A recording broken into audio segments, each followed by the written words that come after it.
பாயாப்புலாய் கம்போங்பாத்து எம்பாட்டில் உள்ள தனது வீட்டில் அடையாளம் தெரியாத மர்ம நபர் ஒருவர் நடமாடுவதைக் கண்டு பொறியியலாளர் ஒருவர் உடனடியாக அக்கம்பக்கத்தினரின் உதவியை நாடியுள்ளார்.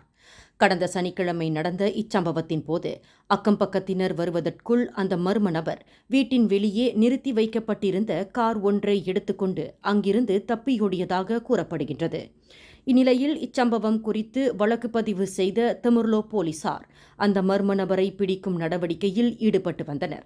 2 நாட்கள் தேடலுக்கு பிறகு பொதுமக்கள் அளித்த தகவலின் அடிப்படையில் 36 வயதான அந்த ஆடவரை போலீசார் கைது செய்ததாக தெமுர்லோ மாவட்ட போலீஸ் துணை ஆணையர் முகமது நஷீம் பஹ்ரோன் தெரிவித்தார். கடந்த நவம்பர் 29ஆம் தேதி காணாமல் போனதாக புகார் அளிக்கப்பட்ட வெள்ளை நிற நிசான் நவாரா காரையும் அவரிடம் இருந்து போலீசார் கைப்பற்றியுள்ளனர். இதனிடையே அந்த ஆடவர் மெத்தபெத்தமின் என்ற போதைப் பொருளை பயன்படுத்தியிருப்பது பரிசோதனையில் உறுதியாகியுள்ளதாகவும் முகமது நஷீம் பஹ்ரோன் குறிப்பிட்டுள்ளார். மேலும் செய்திகளை தெரிந்து கொள்ள கீழே இருக்கும் பெல் பட்டனை அழுத்துங்கள்.